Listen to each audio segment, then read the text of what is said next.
Hello দর্শক, আজকে আমরা সরাসরি যাচ্ছি চন্দ্রনাথ পাহাড় ভ্রমণে। তো আমরা প্রথমে ফকিরহাট থেকে একটি বাসে করে ঢাকার উদ্দেশ্যে রওনা হলাম। আপনারা যে যেখান থেকে বা যে জেলা থেকে আসবেন, ঢাকা থেকে সরাসরিও যেতে পারবেন বা ঢাকার ট্রেনে করেও চলে যেতে পারবেন কমলাপুর থেকে। তো আমরা বাসে করে ঢাকার উদ্দেশ্যে রওনা হলাম। এখান থেকে ট্রেনে করে আমরা চন্দ্রনাথের উদ্দেশ্যে রওনা হলাম। তো ট্রেনের ভাড়া পড়বে 110 টাকা জন প্রতি। ইতিমধ্যে আমরা চন্দ্রনাথ রেল স্টেশনে চলে এসেছি। তো ভিডিওটা উপভোগ করতে লাগুন।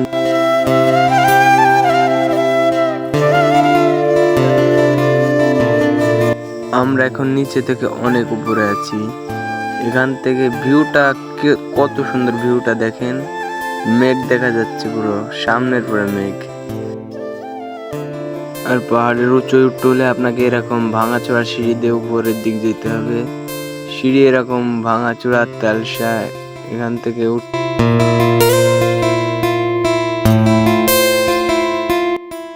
আমরা এখন এত উপরে যে নেটওয়ার্কও পাবেন না, ফোনে নেটওয়ার্ক থাকবে না, নেটওয়ার্কের বাইরে চলে যাবেন।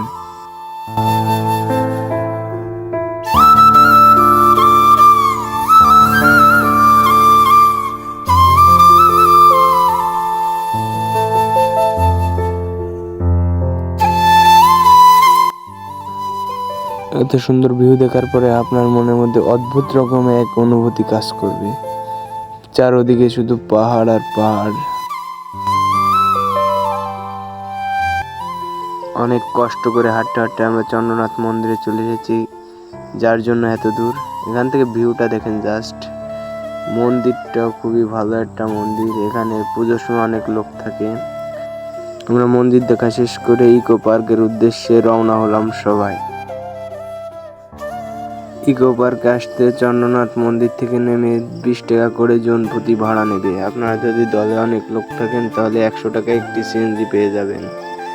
ইকো পার্কের সামনে নামাই দিলে এখান থেকে হাঁটতে হাঁটতে ইকো পার্কের উদ্দেশ্যে রওনা হবেন।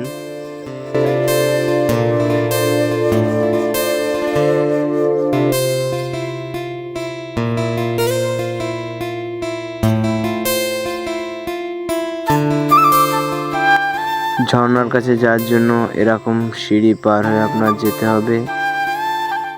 ঝর্ণাতে যাওয়ার সময় রাস্তায় দেখতে পাবেন চারপাশে সবুজ ঘন জঙ্গল।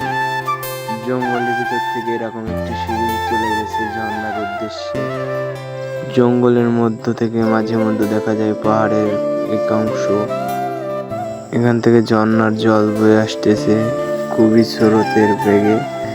এখান থেকে আমাদের হেঁটে হেঁটে যেতে হবে ঝর্ণার উদ্দেশ্যে। এখানে মানুষ হয়ে গেছে চারিপাশে ঝর্ণা দেখার জন্য।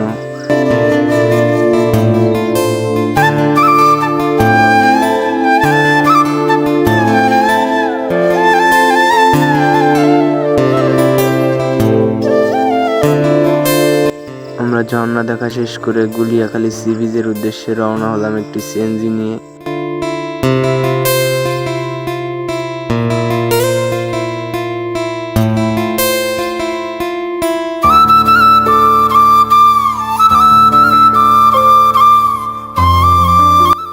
গুলিয়াখালী সি বিচে এসে দেখি এখানে মানুষ হয়ে গেছে।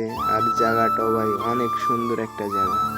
চারপাশে জল আর গাছ, সবুজ গাছের আলাদা একটা ফিল। তো ভিডিওটা এখানেই শেষ। ভিডিওটা ভালো লাগলে একটা লাইক করে দিন।